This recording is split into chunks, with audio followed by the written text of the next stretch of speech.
ನಿಮ್ಮ ಹತ್ರ 1 ನಿಮಿಷ ಟೈಮ್ ಇದ್ರೆ ಈ ವಿಡಿಯೋನ ಮಿಸ್ ಮಾಡಿದೆ ನೋಡಿ. ಒಂದು ಹುಡುಗಿ ತನ್ನ ಹುಡುಗನಿಗೆ ಕೇಳ್ತಾಳೆ, ನಾನು ನನ್ನ ಫ್ರೆಂಡ್ಸ್ ಜೊತೆ ಸಿನಿಮಾಗೆ ಹೋಗ್ತಾ ಇದ್ದೀನಿ, ಹೋಗ್ಲಾ ಅಂತ ಕೇಳ್ತಾಳೆ. ಅವಾಗ ಆ ಹುಡುಗ ಕ್ಯಾಸುವಲ್ ಆಗಿ ಸರಿ ಹೋಗು ಅಂತ ಹೇಳ್ತಾನೆ. ಅವಾಗ ಆ ಹುಡುಗಿ ಹೇಳ್ತಾಳೆ, ನಾನು ಯಾರ ಜೊತೆ ಹೋಗ್ತಾ ಇದ್ದೀನಿ ಅಂತ ಸ್ವಲ್ಪನೂ ಕೇಳಲ್ವಾ ಅಂತ ಕೇಳಿದಾಗ ಆ ಹುಡುಗ ಹೇಳ್ತಾನೆ, ಇಲ್ಲ ಕೇಳೋದಿಲ್ಲ ಅಂತ ಹೇಳ್ತಾನೆ. ಆ ಹುಡುಗಿ ಹೇಳ್ತಾಳೆ, ಯಾಕೆ ಕೇಳೋದಿಲ್ಲ, ಸ್ವಲ್ಪನಾದ್ರೂ ಸ್ಟ್ರಿಕ್ಟ್ ಮಾಡು ಅಂತ ಹೇಳ್ತಾಳೆ. ಅವಾಗ ಆ ಹುಡುಗ ಹೇಳ್ತಾನೆ, ಒಂದ್ ಮಾತು ಹೇಳ್ತೀನಿ ನೆನ್ಪಿಟ್ಕೋ, ನಾನು ಎಷ್ಟೇ ಸ್ಟ್ರಿಕ್ಟ್ ಮಾಡಿದ್ರು ಕೂಡ ನೀನು ತಪ್ಪು ಮಾಡ್ಲೇಬೇಕಂತ ನಿನ್ ಮನಸ್ಸಲ್ಲಿದ್ರೆ ನೀನ್ ತಪ್ಪು ಮಾಡೇ ಮಾಡ್ತೀಯ.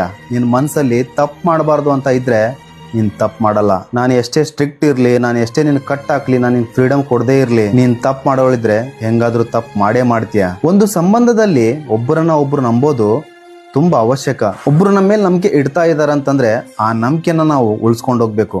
ಆ ನಂಬಿಕೆನ ನಾವು ಯಾವತ್ತೂ ಹಾಳು ಮಾಡ್ಕೋಬಾರ್ದು. ನಾನು ನಿನ್ ಮೇಲೆ ಇಟ್ಟಿರುವಂತ ನಂಬಿಕೆನ ನೀನ್ ಉಳಿಸ್ಕೊಳ್ಬೇಕಂತ ನಿನ್ ಮನ್ಸಲ್ಲಿ ಏನಾದ್ರು ಇದ್ರೆ ನೀನ್ ಎಷ್ಟೇ ಕಷ್ಟ ಬಂದ್ರು ಅದನ್ನ ಉಳಿಸ್ಕೊಳ್ತೀಯ. ನಿಜ ಅಲ್ವಾ? ನಾವ್ ಎಷ್ಟೇ ನಮ್ಮ ಸಂಗಾತಿಗೆ ಸ್ಟ್ರಿಕ್ಟ್ ಮಾಡಿದ್ರು ಕೂಡ ತಪ್ಪು ನಡಿಬೇಕಂತ ಇದ್ರೆ ಹೆಂಗಾದ್ರೂ ತಪ್ಪು ನಡೆದೇ ನಡೆಯುತ್ತೆ. ಅವಳ ಮನಸ್ಸಲ್ಲಿ ತಪ್ಪು ಮಾಡಬಾರ್ದು ಅಂತ ಇದ್ರೆ ಅವಳು ಯಾವತ್ತೂ ತಪ್ಪು ಮಾಡೋದಿಲ್ಲ ಅಲ್ವಾ?